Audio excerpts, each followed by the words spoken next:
Hey, I'm Brad from Fix This Build That. Today, I'm going to show you how to make a simple wooden jewelry box. The box is 10 inches long, 5 inches wide, and 3 inches tall. It has a friction fit lid and floating panels in the top and bottom.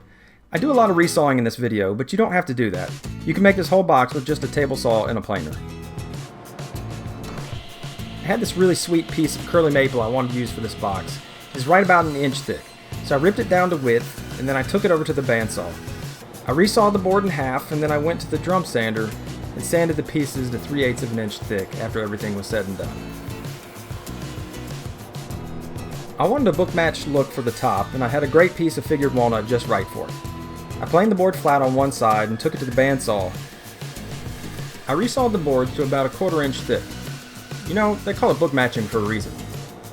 Chapter 1. How to read figured walnut. I cut each of the boards in half on the crosscut sled, and then I sanded them smooth on the drum sander so all the bandsaw mill marks were gone. Next, I glued up the wide panels. You can really start to see the book matching effect coming together here. I actually made 2 sets of top and bottom panels here. After the first panels were dry, I cut the inside of the panels to size, and then I re-book matched them into another set of glue-ups. A little confusing, I probably could have done it easier, but it worked out well. I ran the floor panels through the drum sander to finish everything off. I'll use 2 of these for this box and 2 for another box coming up.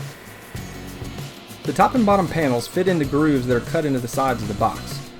I made 1 pass on each side, 3/16 of an inch in from each edge. The blade is only 1/8 of an inch, so I had to make another pass on each board to get to the right width. I used a scrap setup board and I kept nudging the fence a little bit further until I got the perfect fit. It really went very quickly, and it really didn't take any time at all. This is a really easy process. Anybody can do this. Right? Oh, jeez. Why doesn't this thing fit? This is enough already. Make it fit! Finally. The perfect fit. With the fence dialed in, I ran each board through one more time on both sides to finish the grooves. Next, I cut the box sides to length with miters on each end. The long sides are 10 inches and the short sides are 5 inches. I used a stop block on my miter fence for the repeatable cuts. With the sides made, I cut the top and bottom panels to final size, leaving a little bit of room for the panel to expand and contract in the grooves. With the top and bottom cut to size, I moved to assembly. I laid out the sides in the same order that they were cut from the board. This way the grain flows across the corners and you can see the grain lines go around. I taped the pieces together with some blue painter's tape, which makes glue up a lot easier. I glued all the joints, and then I folded the sides around the top and bottom panels.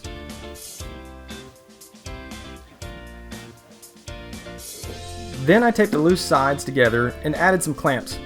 I used a web clamp and some F-clamps, and that did the trick just right.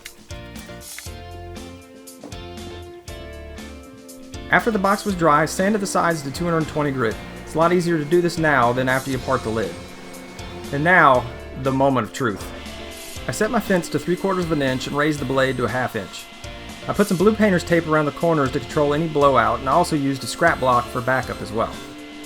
First I cut each of the short sides, and then I taped some 1/8 of an inch spacers to hold the lid on while I cut the long sides.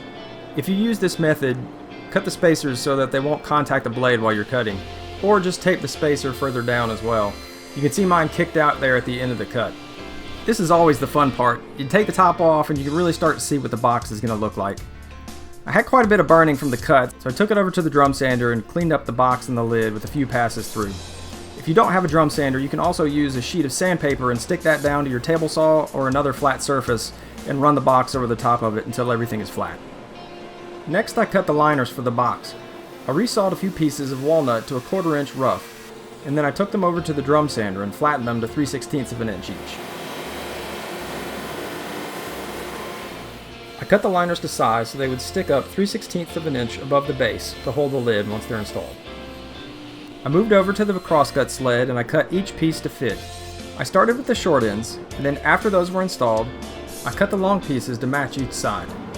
When all the pieces were installed, I tested the lid and it was a great friction fit.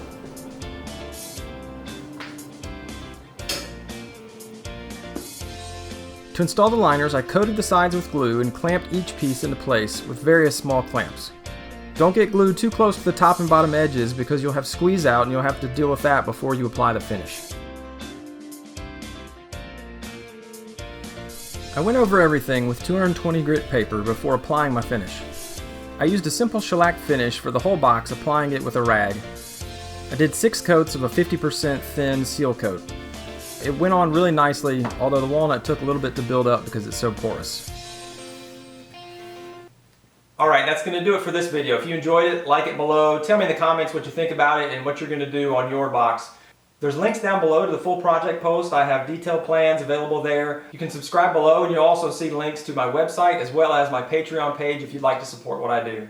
Thanks a lot, guys, and until next time, get out there and build something awesome.